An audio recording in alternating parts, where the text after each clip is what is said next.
I ain't spoke to Nas in 3 years. We did 80 songs in 3 years. Nigga. Wow. I haven't spoke to Nas. You guys went on a run. How many albums? We did 6 albums, 80 songs I in still 3 can't years. believe you did that. 6 Produced albums. every single song on his album that won a Grammy. Because you remember we would go years like we can't get Nas to make an album. There'll be like all the controversy, but where's you know? I got to put this out here, right? Because can't do this interview without mentioning this. Let's do it.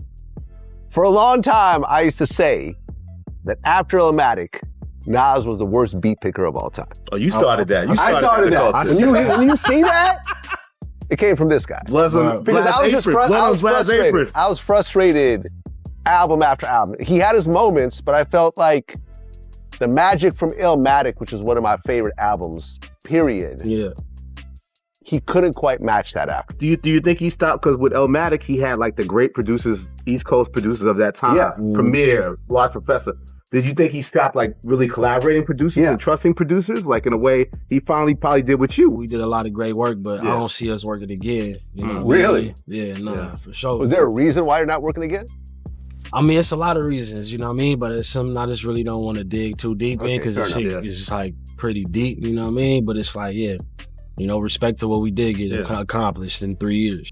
We met originally in like 2013.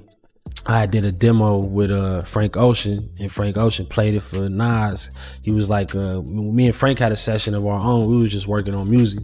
And he was like, he did a hook. He was like, yo, I'm about to go work with Nas. I want to play this hook for him. So he played it. Nas was rocking with it, whatever. Fast forward 2020, like pre-COVID, before it all went down, like we linked up. I saw my homeboy Double in the studio with him. And I was like, bro, you got to get him over here. Like, I was like, I got joints right now. I'm sitting on gold. And so he was like, Nas said he down to come tomorrow. I was like, cool. You know, I didn't think nothing of it. He really pulled up and really recorded the first day that we linked. Wow. And he was like, Nas, before he left, he was like, I'm going to keep pulling up, rocking with you. And he did. Wow.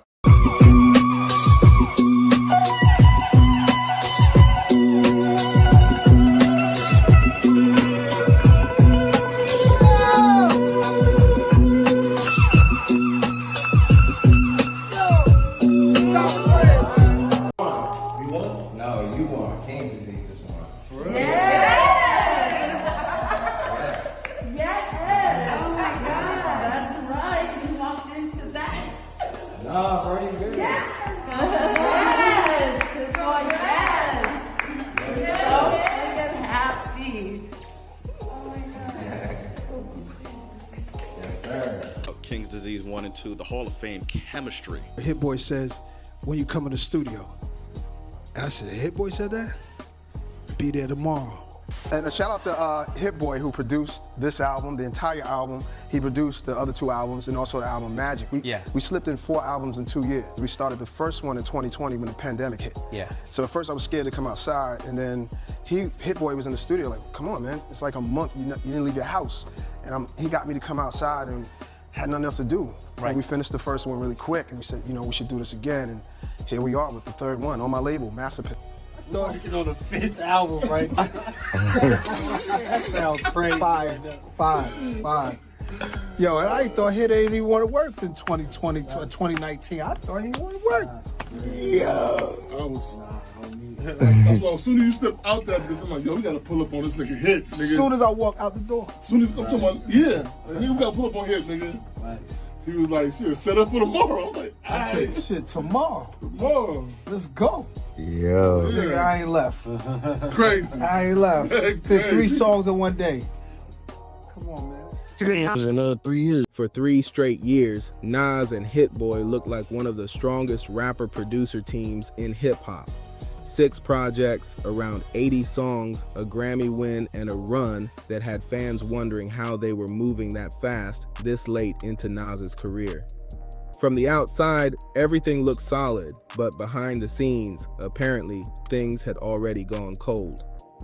During a recent VladTV interview, Hit Boy dropped a statement nobody really expected. He said, I haven't spoke to Nas in 3 years. We did 80 songs in 3 years. And just like that, the whole story changed. Think about how wild that sounds. These two weren't just linking up for a random single every couple years. Hit Boy was basically helping build an entire new chapter of Nas's career. They gave fans the King's Disease trilogy, the Magic trilogy, and a level of consistency people hadn't seen from Nas in years. So hearing that they haven't even spoken in roughly 3 years immediately raised one obvious question: what happened? And Hit Boy made the situation even more mysterious when he was asked whether they could work together again. His answer wasn't some soft industry response like, never say never. He said, "I don't see us working again." That's when things got serious. When he was asked why, Hit Boy admitted there were a lot of reasons, but then stopped himself from going deeper. He said the situation was pretty deep and made it clear he wasn't ready to put all the details out there. Now that's important, because Hit Boy didn't sound like somebody who simply got bored and moved on creatively. He still gave Nas respect. He still acknowledged everything they accomplished together, but there was clearly more sitting underneath that answer. And that's what makes this story so interesting, because Nas and Hit Boy didn't just make a couple records together. They built one of the biggest late career runs hip-hop has seen. So for that partnership to end with 3 years of silence, something clearly changed behind closed doors. And the deeper you look at their run, the stranger the timeline starts to get. To understand why Hit Boy's comments hit so hard, you gotta remember where Nas was before this run even started. Nas was already a legend, no question. His name had been stamped in hip-hop history for decades. But one criticism kept following him around. People constantly argued that his beat selection didn't always match the level of his pen. That debate had been around long before VladTV ever brought it up. Nas had worked with elite producers throughout his career, but fans still felt like some albums had incredible rapping sitting on production that didn't always hit the same way. Then Hit Boy came into the picture, and suddenly that whole conversation started changing. Their chemistry clicked fast. Instead of Nas chasing whatever sound was hot at the moment, Hit Boy gave him production that felt modern without making him sound like he was trying to compete with younger rappers. The beats gave Nas room to talk slick, tell stories, flex, reflect, and still sound hungry. Then came King's Disease in 2020. That album became more than just another Nas release. It won Best Rap Album at the Grammys, giving Nas his first Grammy win after decades in the game. And instead of treating that like the finish line, they kept going. King's Disease 2, Magic. King's Disease 3, Magic 2, Magic 3. 6 projects in roughly 3 years. That kind of output is crazy for almost anybody, but especially for an artist who had already been in the game that long. And according to Hit Boy, they made around 80 songs during that stretch. That means fans weren't watching a random comeback. They were watching 2 artists lock into a real creative zone. Hit Boy even pointed out how unusual it was, because there had been stretches where fans were waiting years for a new Nas album. Then suddenly, Nas was dropping quality projects back to back like he had something to prove again. That's why people started looking at Hit Boy as more than just another producer Nas worked with. To a lot of fans, he became the producer who helped unlock a new version of Nas. But while everybody was watching the music pile up, something behind the scenes may have already been falling apart. Here's where the story starts getting a little messy. Hit Boy said he hasn't spoken to Nas in 3 years. If you line that up with the timing of their final releases, that means the communication between them may have already been breaking down while the music was still coming out. And that changes how you look at the end of the run, because Magic 2 and Magic 3 both dropped in 2023, with Magic 3 landing on Nas's birthday in September. At the time, fans mostly saw it as the closing chapter of an incredible streak. 6 projects, 3 years, mission accomplished. But now, Hit Boy is saying they haven't actually been speaking for roughly that same amount of time. So what was happening behind the scenes? That's the part Hit Boy clearly doesn't want to unpack publicly. When Vlad asked if there was a reason they wouldn't work together again, Hit Boy didn't say they simply wanted to explore different sounds. He didn't say schedules got busy. He said there were a lot of reasons and that the situation was pretty deep. Those words are exactly why fans started reading between the lines. Now, Dripzine has to keep this fair. Hit Boy never publicly said Nas cheated him, never said there was a publishing dispute, and never confirmed some huge personal blow-up. Anything beyond what he actually said is speculation. But when somebody talks about a relationship this successful, says they haven't spoken in years, then basically shuts the door on working together again, people are naturally going to wonder whether this was bigger than simple creative differences. And maybe the most interesting part is that Hit Boy still didn't trash Nas.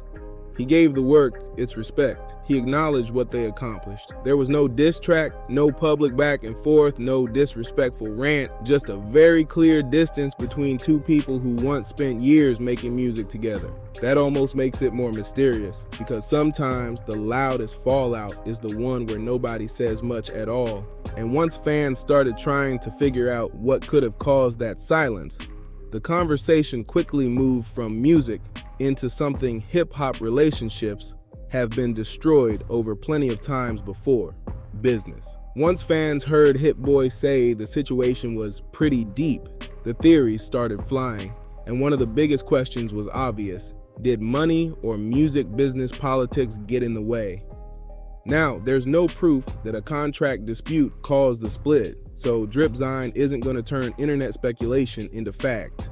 But the business side is worth looking at because Nas and Hit Boy created a huge amount of music together in a very short period of time. 6 projects and around 80 songs means royalties, publishing, producer points, master ownership, back-end percentages, and plenty of paperwork behind every release.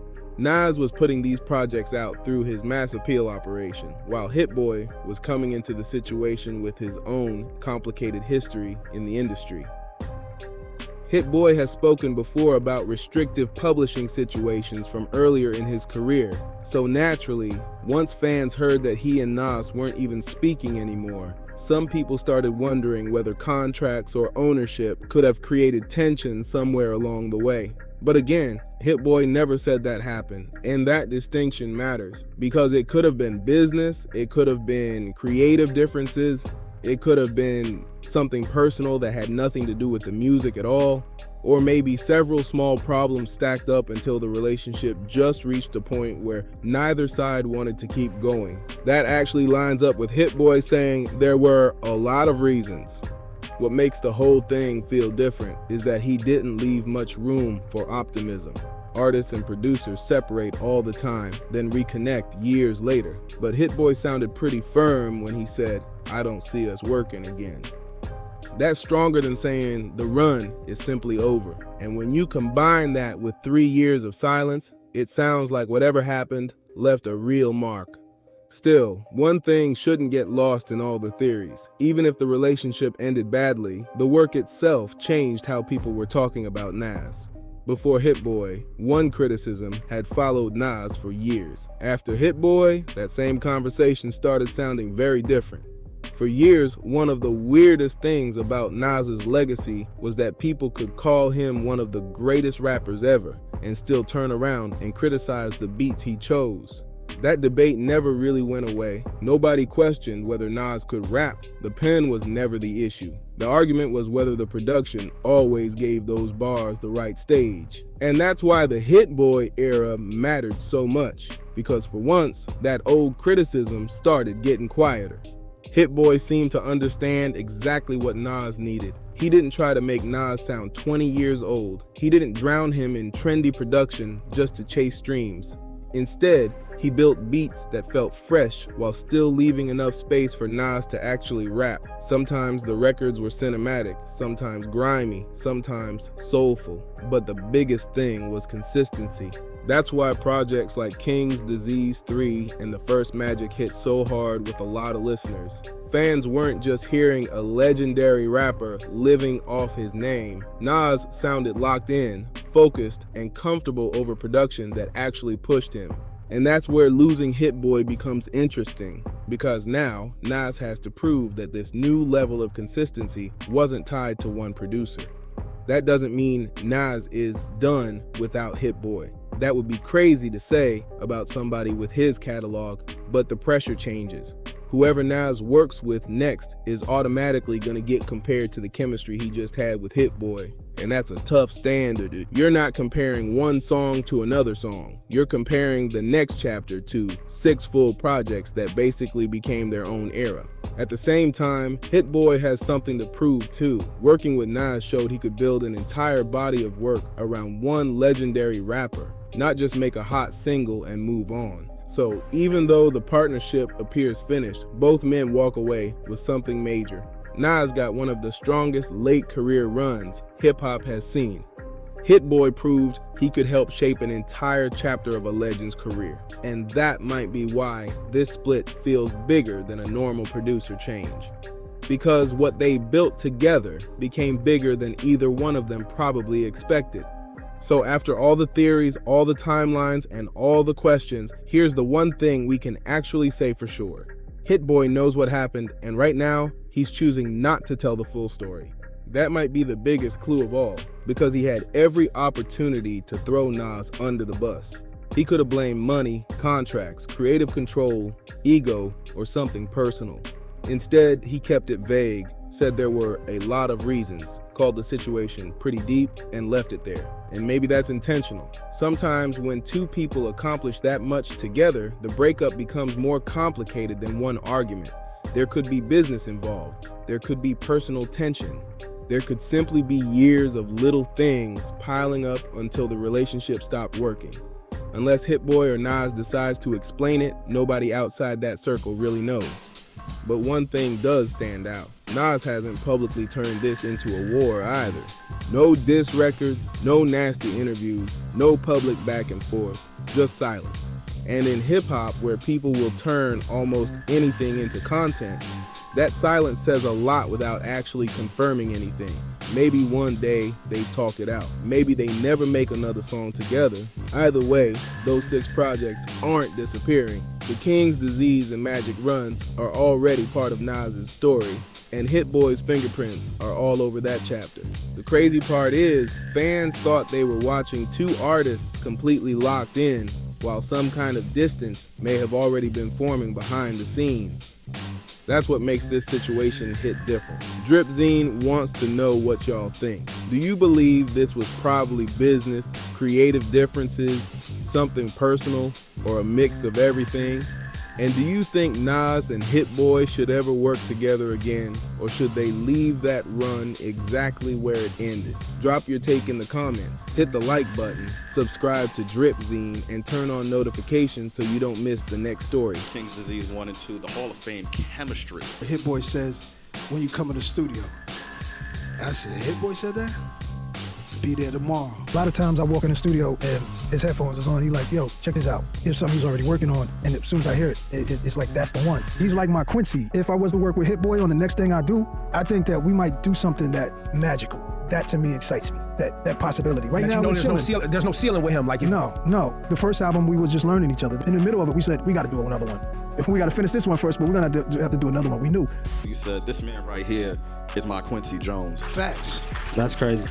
For me, yeah. When did Hit show you that Quincy genius, that moment? I think I knew it before we got in the studio. I knew what he did. His work speaking for itself.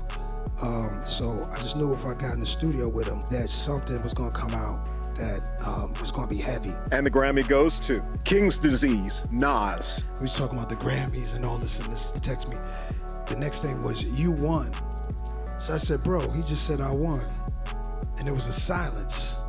And we was like, damn, we was the cool guys with no Grammys. That's gone now. Then we was like, yo, this is real. Yo, we won. This is wow. Because we was nominated for King's Disease 1. It was insane, for real.